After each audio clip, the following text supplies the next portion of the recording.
and welcome to my channel. I'm Dr. Kelli. Thank you for being here. Thank you for clicking on this particular video. I'm super excited because I interview Emily Harper of That Carnivore Life, and it is a great interview. I think you're really gonna like this one. So if you do like it, please remember to click like, and then if you haven't done so already, please hit subscribe. Hey. Hi, Emily. It's so nice to see you. Yeah. You too. I'm excited to talk to you because I think what drew me to you is that you are so honest about your process.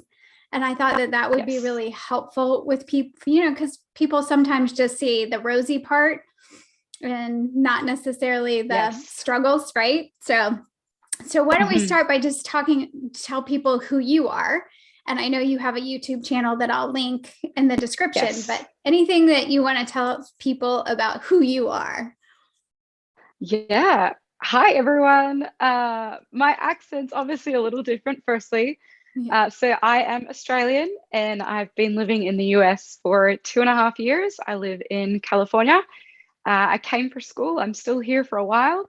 And I have had a ridiculous health journey over the last decade and landed carnivore, and it's been up and down. And so I decided I would create a YouTube channel and an Instagram to follow my journey and hopefully help other people to identify ways that they can improve their health as well. Yeah. So tell me about your a little bit about the health journey, however much you feel like you want to share. Particularly, I'm, obviously really interested in the food mood connection. So your mental health, right? But but all of it, however much you want to share. Yeah. Okay, great. Well, there were signs of issues with food for me, I guess, from a really young age. And then I was bullied throughout high school. So there is that aspect that can create trauma or affect mental health. And then in 2011, I had a very traumatic year. There was a death in our extended family. There were injuries to other family members in different times, requiring extended period of time off work. And then I myself had a major eye surgery. Actually ended up legally blind for about 6 weeks. It was a 6-month process to having further surgeries and ultimately getting my eyesight back, which we didn't know if I would be able to get back. Wow. And it was in this time. That's a lot. Yeah, it was traumatic. Yeah, very scary. I'm sure. It was. Yeah. And so in this time, that's when I started to personally get sick. And then it was sort of up and down. I was diagnosed with different medical conditions. So food malabsorptions, Crohn's disease, allergies, but not anaphylaxis, thankfully. And then in 2014, I had another traumatic event. But I was able to handle that relatively well. So that wasn't too bad. It was very traumatic, but mentally I handled that well. Then I moved overseas in 2017 for about 9 months. I came over to the US and I moved back home after 9 months. And I was only going to be back in Australia for about 3 months. Ended up staying for 15 months. So that was kind of had its own mental health aspect because I thought I was coming back so quickly, and that really changed. That year was also really hard. There were some things that had come back up from the trauma in 2014, and so I was working through that. Right. Yeah. And yep. And then after that, I came back to the US in 2019. Okay. And this is where it gets really quite interesting. So, I'll just backtrack slightly. When I was home for that 15 months, I did have a panic attack for the first time. Okay. And like never had them before, didn't know. Yeah, just didn't know what was happening. Yeah. Yeah, I was at work and I locked myself in a room with no windows and I couldn't breathe. And I texted my boss and she came in and she had a glass of water and I had like tears and it was a whole thing. And she's like, "You're having a panic attack." And so I thought that was really interesting, having never had one before. Right. So I, yeah, so I came back Yeah. to the US in August of 2019. Mm-hmm. And then 6 weeks later, my best friend was brutally attacked. The worst attack that the police force have and the detectives have seen actually in California. So Ooh. she shouldn't be alive, but she is, which is incredible. Mm-hmm. So this was 2.5 years ago. Mm-hmm. And then about 3 months after she was attacked, I was in a major high-speed car accident. So there were all of these things that created all of this trauma. And I was okay mostly in each of them. I went through the normal motions and the normal emotions that would arise Mm-hmm. from that, but didn't actually deal with them. Oh. And so Just kept going with life, just like, because this is life, this is bad, but it happens. So you just keep moving. Mm-hmm. Yeah. yeah. Okay. Yeah. And so then we had COVID hit. Right. Of course. Yeah. And my mental health was okay. It was pretty reasonable. And then we get to the summer of 2021, so last summer. Yeah. And that's kind of when everything sort of blew up in my face. And I realized that my mental health wasn't where I thought it was, that it wasn't in a good place. And I ended up seeing a doctor for a completely unrelated issue, which probably in some ways is related. Right. And the doctor asked me all of these questions, and he goes, "Well, you're severely depressed and you're very highly anxious, and I want to put you on medication." Uh, and I can't take any mental health medication. And so that was kind of my wake up call. Okay. Right. So you're like, I Yeah. got to do something. So were you feeling like you were super depressed and anxious? Were you on that Yes. roller coaster of like, where you're just so depressed and then, or you're super anxious, then wear yourself out and then you're depressed? Was that kind of the scenario? It was sort of all at once. Okay. So I didn't want to be alone, but then it was hard to be around people. Right. I was definitely not planning on any sort of action to end my life, but I did not want to be alive. Got it. It was just too hard and too overwhelming. And like sleeping was super difficult. I wasn't getting a lot of sleep. It was hard to go to sleep. It was hard to stay asleep. I would be waking up constantly tired. I had no motivation, no zeal or zest for life. It was sort of very lonely and very dark. I really had no hope. Whew, yeah. And so you started climbing how did you figure out the food mood connection? Like when did that occur to you? Yeah. That is something that I've actually known for a number of years. Okay. When I was diagnosed with Crohn's disease, that is a whole journey in itself to get that under control and to find the right medication. And I ended up changing specialist to a quite renowned gastroenterologist in my country. And he put me on a medication. It was 10 milligrams called amitriptyline. Not quite sure how to say it in American accent, but that's fine. I say Yeah. And the reason he put me on that is he said that our gut is like our second brain. Right. And if you're not sleeping well at night, your body can't heal properly. Correct. And amitriptyline has been proven really successful in people with Crohn's disease to help their gut and to help them sleep so that they can have a chance to heal. So that was really the first time I heard of it. As well as being diagnosed with the food malabsorptions, I noticed that every time I ate something that made me sick, I was also very mentally distraught. And at that point, I really had no issues with mental health. So that was just common sense for me. Yeah. Yeah. And then what in the world made you decide I'll try a carnivore diet to, Mm, yeah. okay, so my carnivore journey started almost 2 years ago. It was the 15th of June, 2020. Mhm. I'd had the car accident I was mostly recovered from. I had, we were in COVID, Right. and I was just feeling like I hadn't been able to move because of the accident. Mhm. I'd been eating really poorly. I was ridiculously ravenous all the time. It didn't matter if it was Mhm. an entire head of steamed broccoli with salt. Like I was ravenous for anything and everything, healthy, unhealthy, all of it. Mhm. And I was having issues with concentration, with my memory, with my moods. I wasn't sleeping well. Mhm. Um, just in general health, I felt nauseous all the time.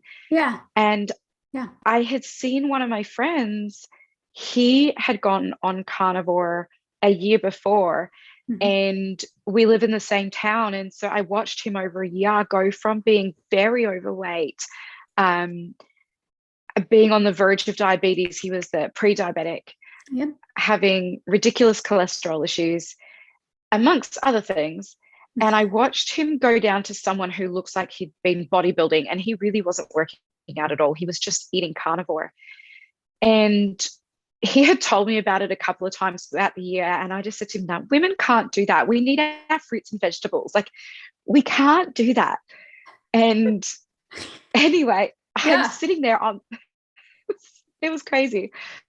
The 15th of June, I'm sitting there at the dining room table and I'm eating.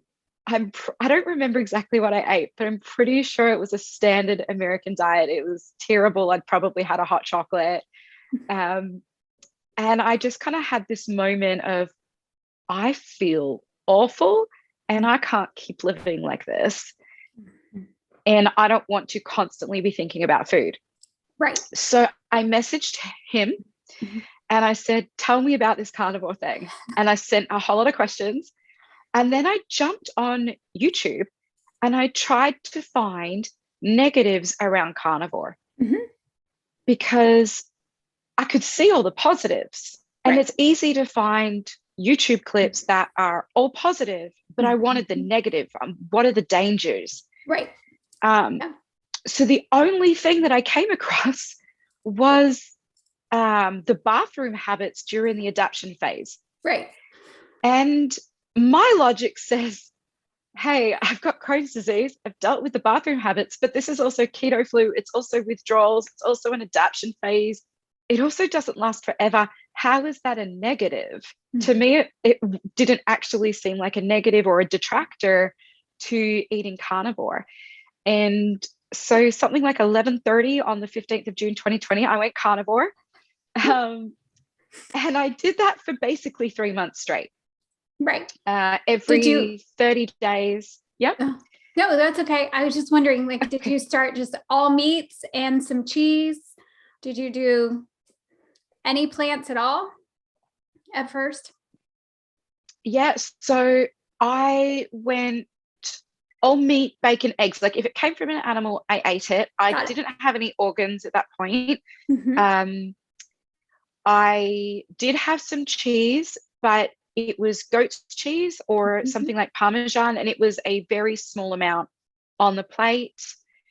I did have um, a couple of things left over that were what I call zero carb that Hmm. I used up. So I had a protein shake Hmm. that is, it's like egg whites and it's beef. There's no, like, zero nasties in it. There's no, not even any sweetness like monk fruit or anything. There was just nothing in it.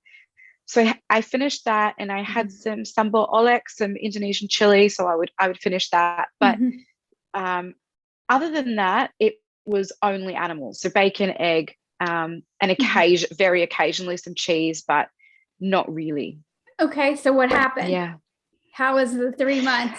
Um, it was amazing. So firstly, every 30 days, I have what Yes. I like to call a blue moon day. So once in a blue moon, I have something non-carnivore. So that was how I started when I first started carnivore. Mm-hmm. And it worked really well. So after the first 30 days, my friend had her 30th birthday. I had a little bit of ice cream, a chocolate coated strawberry, and I was totally fine, straight back into carnivore the next day. Throughout that time, I noticed so many incredible benefits. I could think clearly. I had motivation. I had zero cravings for anything sweet, anything carby, like no cravings. I was just totally fine eating animal. And then when it got to the 90 days, I didn't just have a small thing here or there. I had a whole pizza. I had 3 ice creams. I don't know what happened this day, but it wasn't good. And then after that, I struggled to get back into eating carnivore. And there was a whole lot going on in life. It wasn't anything too severe, like nothing too crazy. Yeah. And then not like the car accident so it was just and kind your of, best I friend fell out. Yeah, you fell out, which happens. Unlike that. Yes. Yeah, just because life is life. Not crazy, but just life. But also, so could you tell pretty quickly that it was affecting your mood and motivation and all Yes. of, yeah. Absolutely. So I was like, oh, I can get away with this. So I would take an anti-nausea medication so that I could then eat something that I knew would make me sick.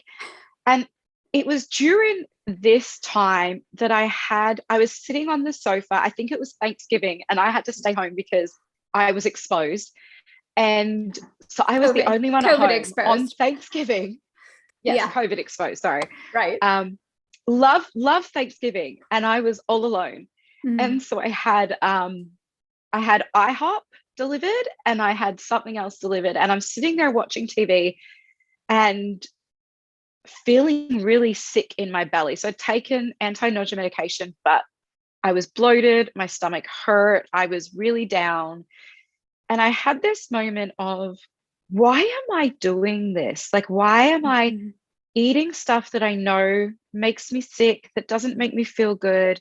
Why am I doing this to my body? And I realized that I had this feeling in my gut and I didn't know what it was.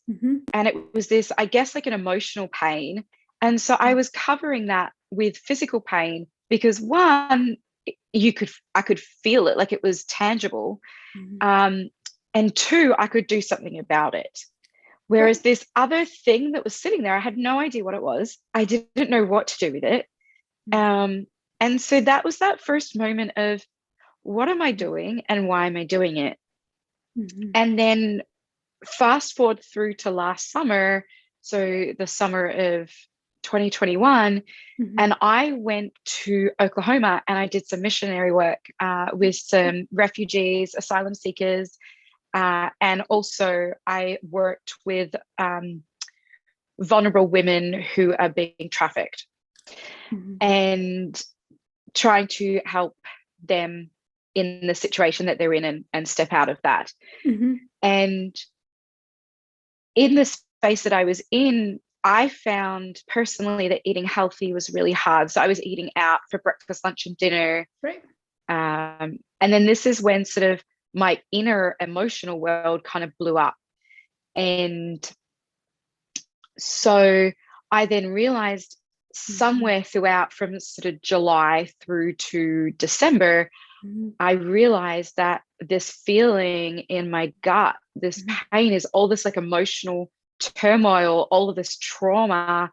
And I can deal with anger and I can forgive easily, but the pain and the sadness is something that I really struggled and still struggle to face and to work through. And so that was all sitting there, and everything in me says, no, I want to run away from that. And so I would stuff it down with food and deal with the negative effects of food. Yeah. And unfortunately, this is a story I hear a lot. Like you're not alone here. This is why I was so happy that you're willing, because a lot of people aren't willing to come on camera. They'll talk to me, but so to have you tell people, because we have this, sometimes people call it like a hole in your gut where you're just this thing that you're feeling.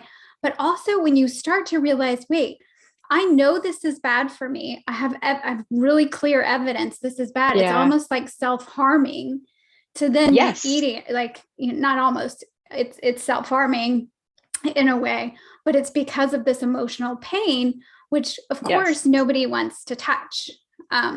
It's very, hard. And I'm guessing all that work you were doing in the summer, amazing missionary work, and with people, like the vicarious trauma of working with people who are in trauma, is kicking up your stuff. So it's all in your Absolutely. face. Yeah. Woo. Yeah. So Yeah. you touched on something really interesting. You Mhm. talked about cutting Yeah. and how a lot of people use food. And so for me, I realized in this time since July that I never would have taken my own life. I never would have cut myself, but Mhm. eating was my form of cutting, Right. and it's so hidden. So I developed an issue with food and eating to deal with my emotions when I first started getting bullied in about grade 7, grade Yeah. 8. Yeah. So you could say, oh, yeah, she's emotionally eating, but there was all this trauma going on, and no one really knew. Like, I didn't even really knew what was actually going on. And so I was eating as a form of cutting, Right. but it's that hidden self-harm that no one knows. And so no one addresses it and no one does anything about it, Right. until you yourself get to a point like I did recently. Mhm. And so, yeah, definitely my form of cutting. Yeah. Yeah. Yeah. Yeah, because people don't know how to help either, so and I think for me, it's sort of like, it's not surprising and yet it's shocking. Like when you come to this realization that you've been Yes, using food, like you're not shocked and yet you're shocked. Like, how is this absolutely. possible? Yeah. Yeah. So what's been the most surprising thing for you with changing the way you're eating? And you might have more to say for people, like the whole shift in the way you eat and some of the benefits, but also how it's been challenging for you. Yeah. So the favorite thing that I have noticed going carnivore is that I don't get the chalky feeling on my teeth. Like, my teeth are silky smooth Oh yeah, yeah, constantly. yeah. Yeah. I forgot So about that that's actually. my favorite, because it's just like, it doesn't really matter. Like, you brush your teeth, what, however many times a day. Like, it's not a Mhm. big deal, but obviously, like, it's there. And I notice if I eat a bit of sugar, it's there straight away. Yeah. So for me, it's definitely that sugar aspect that's putting that on my teeth. Mhm. The other thing that I would say that I've noticed is it takes several weeks to really get out of the fog mentally. So I start to notice improvements straight away, especially because my body's done carnivore before. It's like, oh, you're doing this again. Thank you so much. And it just like jumps onto it. Um, but it does really take, for me at least, a good 2 to 3 weeks before I really notice I have lots of energy. I have lots of motivation. I'm not fully there, but I'm a lot, like, way closer than I was. Mhm. Yet, if I eat even like one cake pop from Starbucks, or I, just have something that has either sugar or carbs in it, I will notice that day. I will be down. I'll be depressed. I'll think nobody loves me. Nobody cares for me. The world's ending. And I instantly have no motivation. So it takes a long time for those effects to wear off in comparison for those effects to come back. Right.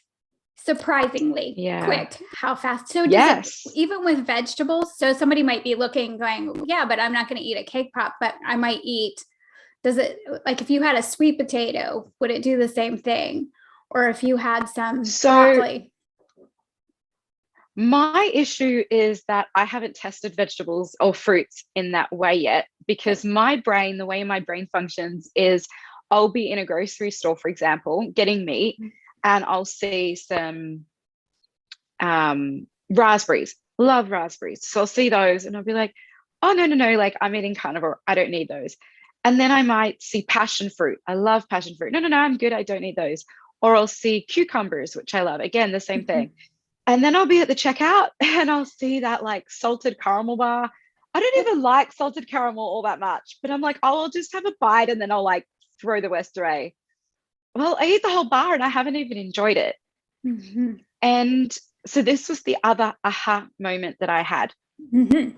I talked about when I first started carnivore, how Mm-hmm. easy it was, and how this time, I at least talk on my channel about how this time going back carnivore has been really hard. And there's been a number of days where I've had something non-carnivore and paid for it. And so the Mm-hmm. difference this time around is that I no longer have the physical addiction to food. Like I couldn't care less for that cake pop. I eat it and it does nothing. Mm-hmm. What it is it's the emotional addiction to food. And that has come up with all the trauma surfacing. Mm-hmm. And I've only realized that I think a month ago. Mm-hmm. And Yeah. so now instead of beating myself up, I've Yes. got that grace for myself that says, oh, this is emotion. I'm Mm-hmm. not addicted to this food. My emotions are wanting me to eat sugar and eat carbs, but sugar is actually going to create more of a depression. And so I'm in that space of working that out now. Right. But when it comes to fruits and vegetables, I don't tolerate a lot of the sugars that are in fruits and vegetables. Mm-hmm. They call those FODMAPs. Right. And so I know straight away that if I were to have raspberries, I would probably be okay. If I were to eat raspberries every single day for a week, I would start to notice the little effects, and it wouldn't be enough that would make me stop. But if I were to eat even a thumbnail size piece of watermelon, within half an hour, I would be in excruciating pain. Right. So Mm-hmm. that side of thing for me is a little different. Right. And I haven't got to the point where I've tested raspberries properly, or I would do white potato instead of sweet potato for those FODMAP reasons. Right. Right. Yeah. And that's more because of Crohn's and digestive stuff. Yes. Right. That's the irritable bowel type IBS. stuff. Right. Yes. Yeah, makes perfect sense. So I'm having a couple things happen. First of all, my heart is just feeling so tender for you because of where Thank you you. are and being in that space of like, oh, this is emotional because I know that space. I know that from other people and personally. And so I'm just, want to give you the props for coming to that place and being in that Thank you. space and some love there. And I just came to me like, what permission do you feel like you need to give to yourself? You said grace, like to have some grace, but is there other kind of permission that you need to give to yourself to just be where you are in this emotional eating, learning about the emotional eating piece?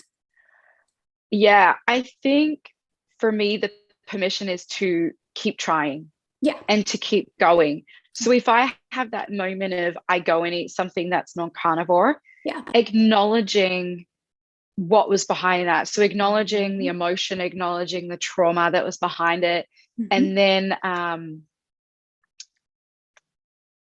like being very mindful about it. And so I would call that instead of mindfulness, I feel like there are a lot of people out there who think something really negative about mindfulness, especially because they've had a negative experience around it. I was thinking about that yesterday, and my terminology for that, I think, is changing to attentiveness. Okay. So I want to be attentive Mm-hmm. to what is going on in me in that moment, attentive Mm-hmm. to what is going around me in that moment. So I'm not constantly looking at the past or looking at the future, but I'm being attentive Present. Mm-hmm. and present. And then the other one is aspiration. What am I looking forward to? I've just been away for a week at a retreat focusing around trauma and Oh, nice. how we can help ourselves and how we can help other people. And it was incredible. One of the things we did was a vision board. Yeah. And so one of the ways that we can apply that if we're wanting to change the way we eat, whether that's carnivore or something else, Mm-hmm. is to have a vision board of what our food consumption is. So it could have a steak on there, it could have a bowl of eggs on there, it could have a piece of fish on there, it could have liver on it, and just having this vision board that we can see every day, oh yeah, this is what I'm doing. And it helps us remember our why. Like, why are we doing this? Oh, I'm eating meat because if I don't just eat meat, it's going to cause me to feel depressed and cause me to feel anxious. And I already feel like that because of my trauma. So why would I make it harder on myself? Right. Oh, that's beautiful. So yeah. I hope love that kind vision. of answers the Yeah, permission I piece. love that. Yeah, no, it's perfect. And I love vision boards. I'm a big fan of vision boards. So I never even thought about using one for food in that way. Yeah. Or just your why. Like really to be able to Yes. visualize your why. Because I'm always talking to people about if you can see your why and you spend some time visualizing it. So why not have an actual representation? That's beautiful. I think that's wonderful. Absolutely. And I was thinking, I'm hoping that you're working on the trauma piece because. Oh, absolutely. Right, of course. Yeah. So from a carnivore perspective, so you mentioned some of the challenges, like some of the benefits. So you just keep giving yourself grace to try again, to notice, we'll call it, Yes. I love attentiveness, but being really present about what was just happening, what's going on for me, and then also giving yourself grace to just get back on it. It's not the end of the world. You just get back on and try the next meal you have, or the next time you eat, you're just eating meat or you're eating from an animal. Yes. And that's it. And this is just what you're doing for your health and for, So are there other kind of, I don't know, advice kind of things that people can come to your channel and they can watch your journey, and that's great. But are there any little nuggets of advice for people other than what we've talked about? Yeah, I would say don't fast. If you're someone who's starting carnivore, and especially as a woman, we have dieted almost our whole lives at this point, don't fast. Like, we naturally fast when we sleep. Some people say, well, that doesn't count because you're asleep. Well, no, you're not putting food in your mouth. You're fasting. Right. So I would say don't fast. Eat as much as you want, whenever you want. You don't want to go into carnivore feeling deprived. You don't want to go into any way of eating feeling deprived. So as long as it's from an animal, eat it. Eat as much as you want, whenever you want. If you have an issue with dairy, don't do the dairy side of things. Or if you discover that you do, cut it out and just do the other animal things. And then what will naturally happen, and it's a different time period for everyone, is that you end up eating less and you end up being fuller for longer. So sometimes I get up out of bed and I don't eat for 4 hours, and I haven't eaten since 6 p.m. the night before. So I'm not intentionally fasting. I'm not forcing it. It's just naturally happening. But if I've had some time off from carnivore, like I did after the 3 months back in 2020, I go straight back into carnivore without fasting. I eat as much as I can. I eat whenever I can. You know, if I'm like, oh, I want a cake pop, I'll go to In-N-Out and I'll get some burger patties. Like, just so that I'm not saying no and not doing anything. I'm saying no, but I'm eating animal. Right. I'm saying no to that and yes to this. I'm saying yes. Yes. And I think, having people sometimes think, oh, I can't go out, or I can't, but you just said, no, I go through In-N-Out and I get some burger, just get meat or get something from an animal, eggs or whatever. And I don't know how you feel about having things on hand so that you don't go to the junk. That's helpful, I find. I absolutely agree. I'm really fussy with what I have on hand, and it really makes me nervous, the possibility of getting food poisoning. So I love going to Sprouts. They have a great biltong range, which is the South African form of jerky. And you can find biltong that's pretty clean, has some spices in it. However, for my stomach, I still find occasionally it's a little bit sensitive, and it's not my favorite thing to eat either. I have just recently found the carnivore crisps. Oh, yeah. So I used those at the retreat. I honestly didn't need them. They fed us really, really well. They fed me only carnivore, so that was wonderful. But they are fantastic to have on hand. Other things to have on hand. I think drive-throughs are really handy. I know that's not on hand, but it's fresh and it's easy and it's quick. Running into somewhere like Trader Joe's, you can get a pack of peeled hard-boiled eggs. You can get a packet of prosciutto. Yep. That's a really good one as well. Yeah, so for me, I'd prefer to run in somewhere like Trader Joe's and get that than try and have something on hand just because I feel really nervous about food poisoning. Right. And I think, whatever feels safe, I think that's important to people too, whatever foods Yeah. feel. And I know a lot of people on carnivore stick to the beef, like me. I'm a beef Yes. and lamb girl, but Mostly, yes. I have friends that are carnivores that they feel so much better on, chicken and fish. And I do love fish, but so I think you have to play with it. And I don't know about your journey, but Absolutely. I changed. Like I couldn't, Yes. I didn't feel good if I didn't have a ribeye there for a while. And then that sort of shifted. So you have to shift with it. And I think you touch on something really important there is that what we want to eat changes. And I think when you're not eating carnivore and you're eating more of that modern diet, that puts a block in being able to identify what our body is telling us we want. Yes. And so my friend who's a midwife said to me, "Oh, the reason that you're not craving the sugar is because you're eating enough protein. If your body wants protein, you'll crave sugar." And I thought that was super, super interesting. And I find it's true. If I eat, well, if I'm not eating enough protein, if I don't eat for a long enough period, I'll start to crave the sort of carbohydrate, sugar-filled foods. Right. But I went through a period where for a month, all I ate was pork loin. It's all I wanted. It's all I craved. I had to add slabs of butter to the top of it because it wasn't fatty enough. Me too. Yeah. The fat. But I mean, then, butter becomes your yeah, friend. That's just all I'm saying. yes. Yeah. Yeah. Yeah. But then now I've been craving predominantly ribeyes. And if I put a slab of butter on top of a ribeye, it's too much fat for me. Yep. So you're able to identify. I craved liver at one point. Yeah. And I loved it. And then I went to eat it again one day and I nearly threw it up. So I'm like, okay, no liver for a while. So I think when you are eating such a healthy way of eating, your body's able to make that connection of, oh, I want protein, or oh, I want this nutrient from this food. And so you crave like eggs or egg yolks or ribeye or salmon or fish eggs.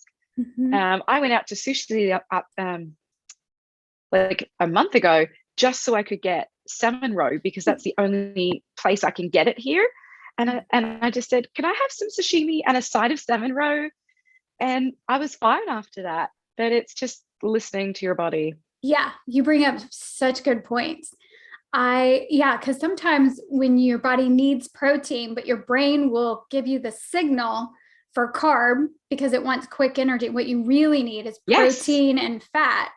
But it gets confusing when you're eating an omnivore diet, particularly when you have a lot of processed or the sugary stuff. It gets just very hard. And you're right, on carnivore, it's much clearer. And when you don't want something, it's real clear. It's like, no, that's not working for me right now. And then, a month later, it can work for you. So that's a great point. Absolutely. And I also am hearing that you advocate for yourself. So I want to say that's amazing with all your trauma. And maybe it's because of what you've been through. But like on this retreat, you said they fed you carnivore. So you must have asked, can you feed me carnivore? And then, go ahead. This retreat was actually really unique because they said that they would cater to our dietary requirements. So when I first registered, I'm like, oh, I'm not going to bother them with this whole carnivore thing. I know I can, eat some fruits and vegetables. So I just said the main stuff, gluten, garlic, onion. I just kind of went there. And then about 2 weeks before I left, I had that moment of, what am I doing? Why would I not tell them that I can only eat carnivore? Like, I'm going to a retreat to address mental health, to heal. Why would I then eat food that is going to keep my mental health poor on a retreat that they, so I emailed them and I said, look, this is the situation. These are the meats, the types of foods I can eat. I can eat butter. I can eat this type of cheese. I can have this type of cream. I can't have this and this. these are the spices that you can use, you know. And when I got to the retreat, the chef came out and he met with me and he's like, okay, so sounds like you're on keto. And I said, yes, but more extreme, keto carnivore. So without the fruits and vegetables and without the grains. And it was really funny because I would sit down to my meal and everyone around me, their plates, their food, it was sensational. It was like a celebrity chef was cooking for us. It was wonderful. Mm-hmm. And I could appreciate their food. It was very beautiful to look at. And I knew that Colorful. I would enjoy Mm-hmm. eating that kind of food. And then my food came out. And so they were sitting there with their breakfast tacos, and I had like eggs and strips of bacon. And they're like, oh my gosh, we want that. Mm-hmm. And, but what was great about it is I felt so good. Mm-hmm. And then just to highlight how important it is to find a way of eating that works really well for you. Yeah. The last night that we were there, everyone was served a vegan chocolate cake. So it's gluten-free, which means that I technically can eat it. Mm-hmm. And so I said to one of the girls who doesn't like dessert, can I like try it? Because I love to like critique chefs. I was originally going to be a chef. Uh-huh. And so I ate a little bit of the icing, and it was, I mean, the taste, the texture was sensational. And I ate a little bit of the cake, like tiny mouthfuls, and I didn't think anything of the cake. Like I didn't like it itself. So I finished off the icing. Like once I had that tiny bit, that was it. I finished off the icing. Within 2 hours, I was in excruciating pain and I had to run to the bathroom about 4 times. I had to take anti-nausea medication and I felt miserable. I was sluggish. It was ridiculous. And it again, it highlights to me, it was probably 2 tablespoons worth of vegan icing. So it was vegan butter and then whatever else he used, 2 tablespoons. And that was all it took. Right. Not much. But yeah. So right. Yeah. I advocating for ourselves is just we have to do it, because otherwise we're at that baby shower and we eat the cupcake, or we go out to that burger restaurant or that Thai restaurant and we're like, well, I'll just have plain satay sticks without the sauce, but then you end up having your massaman with your rice. Like, we have to advocate for ourselves. It's not hard to say to your friends, hey, let's go out to dinner, but why don't we go to Korean barbecue? Or why don't we go to this burger restaurant? Because you know, at a burger restaurant, you can get your burger patties, your eggs, your cheese, your bacon, and you're done. So I think it's really easy to advocate for ourselves, but it's really hard when we're not used to doing that and we're new to this way of eating, because our brain sees all of the restaurant possibilities instead of seeing all of the carnivore restaurant possibilities, because it's trained the other way and not the carnivore way, and we need to retrain it. Yeah, it just takes some effort and some, and I think some people may be too shy to ask for, can I just have sashimi and some salmon roe? Yes. Which of course they're fine with that. I've found that a lot of places are very common. You're like, okay, yes, here's the deal. This is all I can have. Can they do this steak with just nothing? And I always have butter and salt in my purse. My friends are all like, oh, you got your butter? I'm like, of course I got my butter. Of course I got it. Right. But it's different because people, there's also the social element. So there's that being embarrassed to ask. So advocating. And when you feel so much, when you start feeling amazing, I think that you just get used to the fact that you're just going to have to do things your way. But then also the social part, like at the baby shower, and you're the only one that's not eating the spread, because absolutely it will make you sick. It's making everybody else, not everybody, but it was making a lot of the people sick and they aren't aware of it. But, there's the social piece too. So it can be a bit to navigate. Yeah. It can be. And it's a bit to get used to until you identify the things that work. So at a baby shower or at an event, if you need to bring a plate of food, get some salami that doesn't have sugar in it, get some cubes of cheese and stick them on some toothpicks. Mhm. That's a great little snack that every single person, unless they're vegetarian, enjoys. And Right. then you've got it. And if you can't do the cheese, you just eat the salami and leave the cheese for other people. Yeah. Yeah. Yeah. There Yeah, are ways to do it. There are ways to do it. there So, is. yeah. Yeah. Well, I so appreciate you taking the time to talk to me. This has been really, I love getting to know you. It's nice to actually Yeah. get to Thank you, talk to Kelli. you. Yeah. And I think I'll send Yes. people to you to learn more about your carnivore journey. And people may have Thank some you. questions. So, yeah, but thank you so much. I'm grateful. Yeah, you're welcome. Thank Yeah. you for having me on. It's been a pleasure. This was really exciting. Thank you.